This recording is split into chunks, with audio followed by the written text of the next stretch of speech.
So my physiotherapy with GF Strong,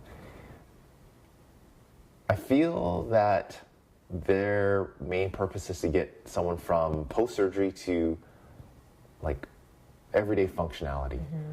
So much of what we did was, if you fall down, how do you get up off the floor? How do you walk up and down stairs? How do you manage things like getting in and out of the bathtub or shower? Which to me was I was fairly quick to get those things mastered. I didn't feel like that was a huge detriment in my abilities. And I have the luxury of being a bit younger and a bit fitter than a lot of patients that lose a limb. So after that, we would work on maybe activity-related things. We tried exercise bike, and we tried some other testing and assessments around functionality in terms of more physically demanding things. But we're now at a point where we're close to maybe not going to GF Strong anymore. Our appointments used to be once a week, and now they're maybe 2 to 3 weeks apart, and we're moving maybe towards, not going until something comes up. So that stuff there is amazing as far as their support, and we were connected with a lot of different supports there. But I think until something comes up, like we want to start running and we have an activity-specific running leg, we can reactivate the case file to open up services there again, but we're kind of close to being at the end of just everyday function. So we were on a family vacation in Singapore. We had started the vacation in Hong Kong, flew to Singapore to meet some friends there for 5 days. And then after that 5 days, the plan was to go back to Hong Kong to visit Marie's brother and her nephew, who was turning 1. So the morning that we were to fly out of Singapore, we woke up very early. It was an early flight. And I noticed that morning that my foot was really sore. Felt like uncomfortable to put weight on it, but we'd done a lot of walking during that holiday time, and I just chalked it up to too much walking, and I'm getting a bit older, and the typical kind of life things that happen. You just shrug it off and carry on. Like, get the kids ready for the flight, and I thought, I'll just, I'll walk for a while and it'll probably work itself out, which 99% of the time, that's normal, right? So by the time we got to the airport, I was feeling that pain was worsening, but again, I didn't think too much about it, but I did feel like there was some swelling in the ankle, but we got on the plane, we're in the air, and that's when I felt something was wrong. I couldn't put my foot or leg in any position to alleviate the pain. I looked at my foot, and I could tell it was quite swollen in the shoe, and I wasn't willing to take the shoe off, thinking the swelling would get a lot worse being in the air and the altitude. So the pain continually got worse. It got to the point where I had to use the washroom on the plane, and I had to put my hands on the top of each seat down the aisle, like literally sort of hand over hand, to bear weight as I made it to the washroom and back. And then we landed in Hong Kong, I guess 4 or 5 hours later, and it was excruciating. Absolutely the worst pain. So we got up off of our seats in the plane, and I looked back, and he was sitting behind me, and he was wearing a collared button-up short sleeve shirt, and he had like maybe one of the buttons was open. I think you were hot, or you were feeling hot, but his whole entire body was white, and I've never seen him look like that before, and he was sweating, beads of sweat just dripping down his chin. And we knew there was something really wrong at that time. We had a stroller with us for the kids, and I used the stroller as a makeshift walker. I'd put as much weight as I could on the stroller without destroying it. We made it through customs. We got a car to Marie's brother's apartment, and I thought, well, I'll lie down and sleep it off. Put some ice on my foot, or elevate my foot, and get the swelling to go down. And again, everything's going to be okay. But I felt maybe at that time, maybe it wasn't going to be okay. But I was still in that mindset of, it's nothing unusual.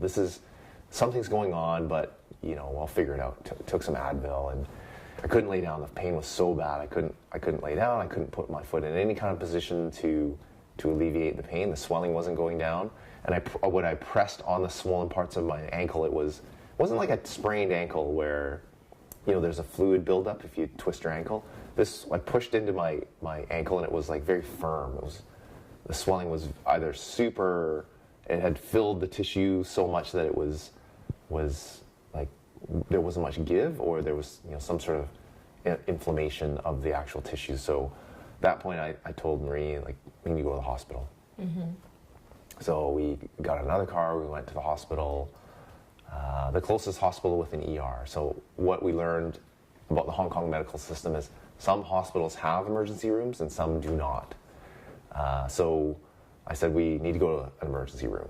So we left the kids with my brother. Yeah, Marie's brother. We went to the hospital, and we got registered and triaged, and then we waited. And we waited a long time. And again, the pain was just worsening. Every hour that went by was worse and worse. So this bacterial infection often gets misdiagnosed because it doesn't show exactly what's happening on the outside, and so the doctors and the nurses can't see what's going on the outside, where the infection is really, it's just eating itself from the inside. So they had no idea what was going on. They were pretty stumped, and it was also during Lunar New Year, and during that time there's, the more senior doctors, more experienced doctors may not be there. And I think that's what we experienced. It was just really, really bad timing. Yeah, so they did some tests, took some x-rays and things like that, but very superficial testing in my mind. Gave him some pain medication, but did nothing. It was like taking vitamins, really. It was like, this be some pain medication. I could have taken 100 of those. I don't think it would have helped. And this was a shot through the butt. Yeah. And apparently it's supposed to take away all the pain. Didn't do anything. So I think I told you at the time it was a 10% difference. Mm-hmm. So think of the worst pain you've ever experienced in your life and minus 10%. So it's still pretty bad. Yeah. It got to a point where they then determined, we don't have the ability to treat you. You need to go to this other hospital. So again, we waited for a transport car again, because it's quite a long Lunar time. New Year, not many taxis or ambulance crews on the road, very minimal staffing, people are on holidays. And so we waited probably 2.5 to 3 hours. We're getting into, I guess, past midnight at this point. Mm-hmm. We triaged in that first hospital, I think around 5:30. So it was a long wait. Mm-hmm. We made it to the second hospital, again got registered a little bit quicker this time. We had some initial questions asked of us, and then got admitted into a room. And at that point, visiting hours were over, and I had to leave. And so I went back to my brother's house. I was, pretty confident that he would be taken care of and that they would find out what was going on, but, I never knew that it was going to be as serious as what it was. So the next morning, I was out at a playground with the kids and my brother, and my brother got a call on his phone. We had to leave his phone number because it had to be a local phone number. He got a phone call from one of the doctors, and he had transcribed it over text message to me. And I was out in the playground with the kids, and I took a look at my phone, and the message had all these words there. And the words that my brain picked out were possibility of amputation, necrotizing fasciitis. And I didn't know what that was. I quickly looked it up on Google, and my jaw dropped. I couldn't believe what I was reading. So I was with my other brother. My younger brother happened to also be there at the same time, which was really nice to have that support from both my brothers. I left him with my other brother and quickly rushed to the hospital. And when I got to where he was, it was hard to find him. To begin with, it was pretty hard to find him. And I was kind of freaking out It's just like, where is he? He had a piece of paper in front of him. And he was signing the contract, I guess. Yeah, for surgery. like the waivers for surgery and all the testing and all of that.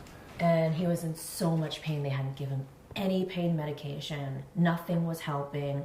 And he was desperately just trying to do anything he can to have them stop it. Yeah, I remember thinking, doesn't matter what I'm signing, I'm not even reading this. If they can alleviate this pain, I'll sign anything you put in front of me. And then I think the same thing happened, visiting hours were over. So I had to leave. So she had to leave, and then literally 20 minutes later, they came up and said, put this gown on, you're going to an OR. And it's funny that I didn't know that was the diagnosis. They didn't tell me that. Yeah, we had been told that maybe it was compartmental syndrome. Yeah. So that's what they explained to me that they thought he had when I visited him for the first time at the hospital. And they said they had, made a few different incisions, marks on his leg. And these were going to be the incision marks for where they were going to cut in, just to take a look to see. And so, 20 minutes later, he thankfully messaged me and said, I'm going into surgery now. And so... Yeah, I think once they made those exploratory incisions to alleviate the swelling, so the compartment syndrome is just a excessive swelling of the tissue where the sheathing of the muscle tissue can't expand anymore, and that creates the pain. But what I'd known about compartment syndrome from my university days is it doesn't happen in all the areas that I was experiencing pain. It's usually like in your calf, one or both of the muscles in your calf, things like. But they were going to make 5 incisions, and that's where they put the Sharpie or the marker on my leg to say we're going to make incisions here, here, here, and here. Oh, that's a lot of incisions for this particular situation. But I guess when they went in, they quickly realized it was not that, and it was necrotizing fasciitis. So that's probably when you got the message from Mark to say this is the real diagnosis. And so so then they had removed some tissue and some muscle from his leg already. And when I went to go and see him at the hospital the next visiting hours, he still had his leg. It was all bandaged up. It was quite swollen. You could see it was a lot larger than his other leg. And he was unconscious at that time. They had given him some heavy pain medication, and so he was out. And then the next time I got a call from the doctors, they said, we need to see you right away. And the doctors told me that I went to go see a surgeon, and the surgeon told me that they had to remove his leg, or they not really asking me for permission, but just telling me that this is the situation we're in, and we can't keep removing tissue, the dead tissue and the dead muscle. The best case scenario right now for him to continue to live, for him to keep his life, is to remove his leg. So that was a really hard day for me, a really memorable moment in this whole situation is that moment. Yeah. So the surgery didn't take that long, but I remember walking into ICU after the surgery had happened to remove his leg, and stayed in there for a little while, and he eventually gained consciousness while I was there. And I remember asking the nurses, the ICU nurses, if they had spoken to him about his leg, and they said no. I was actually really thankful for that they didn't tell him that I was to be the one to tell him that I could be there for him. Thankful, but also really scared. Yeah. So he woke up immediately just tears coming down my face, just knowing that he was still alive, which was the most important part. And I told him that he had lost his leg, and that was really hard to see him react to that news. So the next thing we did was he was interested in what was going on, obviously, and he was intubated, and so he couldn't talk. And he wanted to ask some questions, and the nurses there said, hey, maybe he might be conscious enough to write down some questions. If he does have any questions, maybe he can write it down on a piece of paper.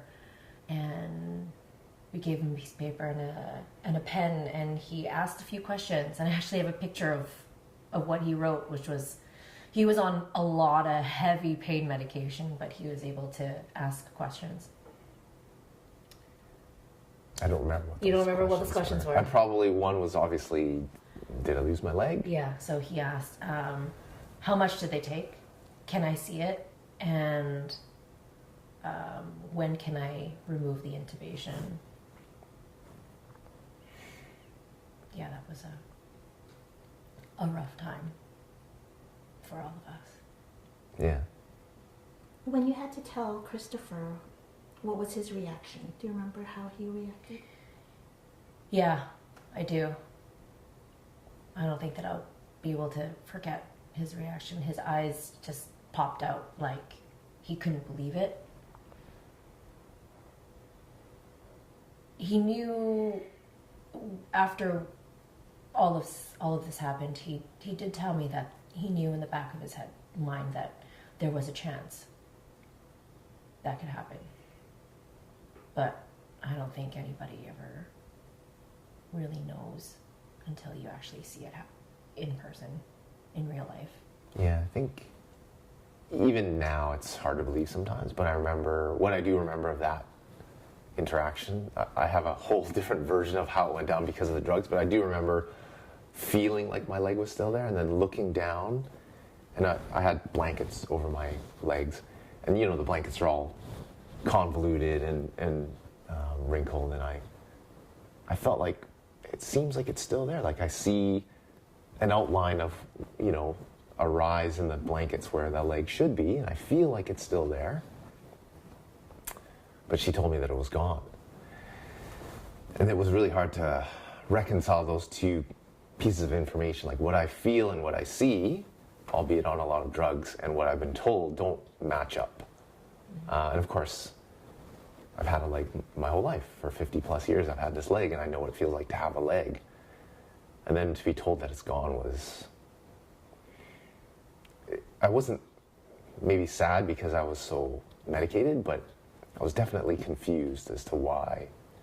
How can this be true when I can see what I think is a leg, an outline of a leg, and I feel that it's there?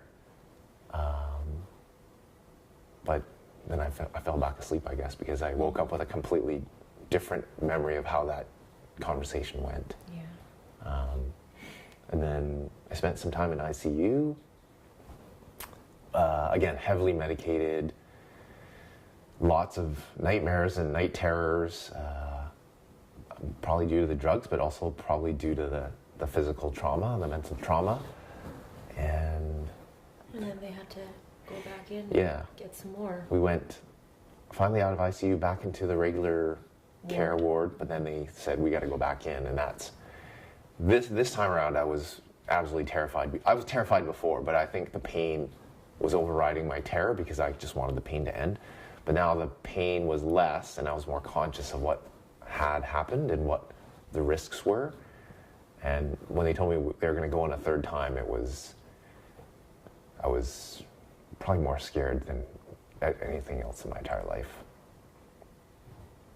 So they went in and removed more tissue, and I remember begging for painkillers after that one. Like at that point, I was to the point where I just was begging for painkillers.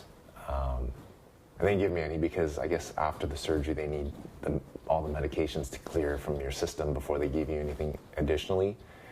But again, it was right back to the worst pain you could ever experience. Like absolutely.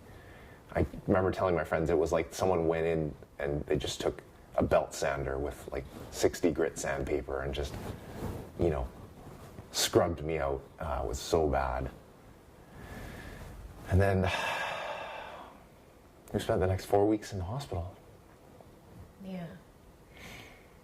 And the last week and a half of trying to convince them that we needed to leave. Yeah.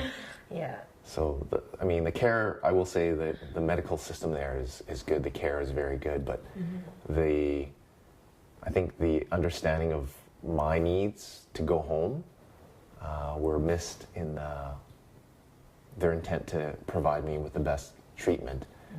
They wanted to keep me a lot longer, and I had to convince them that, my return to normalcy is not going to happen here. I just need to be healthy enough to get home so I can work on getting my life back. And I'm not going to do that. Like, I'm not going to leave a Hong Kong hospital and resume my life in Hong Kong because I don't live there. I need to convince them that, I just needed to be strong enough to get home. We have to actually activate some of the doctors here, the surgeons here, to convince them through email and through phone to release us. So when you guys were there, you were already in touch with some doctors. Oh, yeah. To prepare for your return. So with Vancouver Fire, we have a number of very special teams, one of which is our federally funded heavy urban search and rescue team. And that part of that team, we have a medical director, and he is a very high-level doctor and has quite a bit of knowledge about this virus. So I was in touch with him actually quite early into it. There were a few people that I was talking to all the time. Some of my closest friends, but also his coworkers. So there was 3 guys that I created a WhatsApp group with, and I was giving them updates, and they were trying to help me on their end with, just the specifics with the Vancouver Fire, telling, the company, the department of what was going on, getting support that way. But it was one of them that had gotten me in touch with this one head surgeon from the Hussar team. And him and I were on the phone constantly. I was giving him lots of updates, and he was really reassuring that at the 5-day mark, that the bacterial infection was no longer in his system. And that was at a point where I was able to breathe again. I was so scared that it would still be somewhere in his body, and maybe it was in another limb that he'd have to remove again.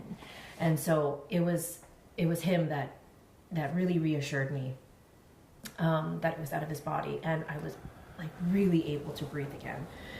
And the little WhatsApp group that we had, they were such a big help, morally supportive with everything going on over here.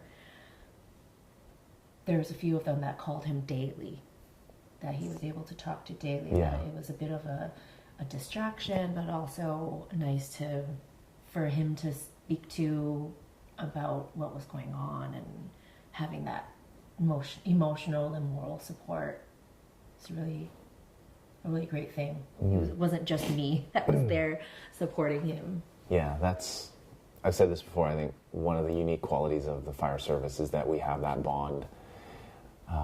We live together and eat together and clean and go to emergencies together. There's this really special bond, and time-wise it worked out quite well, where if my peers were on their way to work, it was the end of my day.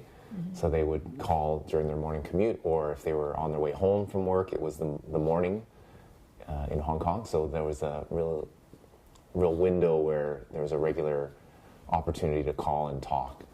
And oftentimes they would hear me debating with the surgeons about going home or asking questions, and I'd be in the middle of the phone call, and I'd get into a verbal discussion with the surgeon. So they were up to date on everything going on, and it was nice to have that. Yeah, just to get me through. And finally we, after a lot of ups and downs, and I won't get into the details of day to day in a Hong Kong hospital, but they managed. You read a whole story on that. Yeah, they managed to come to the decision that it was okay for me to go home, and then we got on a flight. I think 2 days later, we came home. Yeah. Thankfully, my parents had come over to Hong Kong after it was maybe day 2 of him being in the hospital. They were there taking care of the kids. They pretty much were the kids' caretakers every day, all day, for an entire month, which I am extremely thankful for. Yeah. Yeah, I think they did a really good job. The story is so much bigger than me, and what I had to tell the medical staff at the hospital is, it's not just about me getting strong enough to go back to my life, but everyone's life is on hold right now. Like my family, every day, I remember saying to the doctor, like, every day we're here, my kids aren't in school. Every day we're here, my wife isn't at home, working or doing what she normally does. Her parents are here. So every day we're here, their lives are on hold. Like everyone is affected by this. And I think that sometimes gets lost in the focal point being just about me and what happened. Obviously, this all happened because of my injury, but I'm very mindful to say to people like how much it affects others and how much their involvement has meant in this whole experience. So it's not just about me.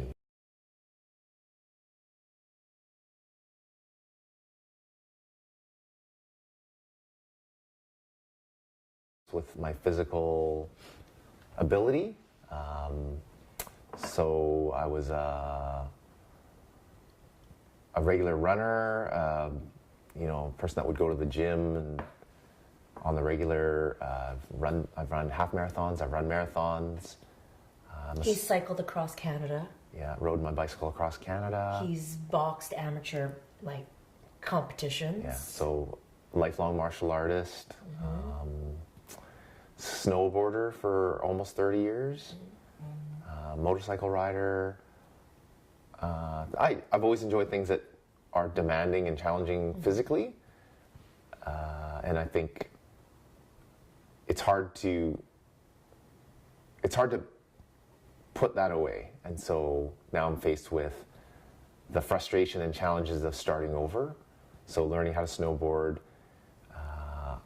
I'm with Vancouver Adaptive Snow Sports right now in one of their snowboarding programs. And I remember day one thinking, this is so frustrating and ridiculous that I'm learning things that I learned almost 30 years ago, and I hadn't had to think about those things for almost 30 years. And now I'm having to think about them again and think about how to do them without a leg, how to rely on an artificial limb that has no feedback. There's no feedback. I can't tell what's happening in terms of weight distribution or balance. I only know that I'm not balanced when I'm falling over, and then I'm compensating quickly with the rest of my physical self to try and make up for that. So it always feels like I'm a little bit behind in the skill acquisition because I'm not getting that immediate information, whereas a regular leg and a real foot would immediately tell you you're not putting enough weight on that foot, or you're putting too much weight on that foot, or you're leaning too far forward or back. So it is really frustrating, but it is still gratifying to know that there's something pleasurable and gratifying to be on a mountain for a couple of hours, no matter how terrible you think you're doing. And I see little kids or adults learning at the same time as I am, and they're smiling and laughing and they're frustrated too, but they're up there, and I think, well, I have to think like that. Like they're just happy to be on the mountain in the snow, and so that's what I think about when I'm sitting in the snow wondering how I'm going to get down this hill.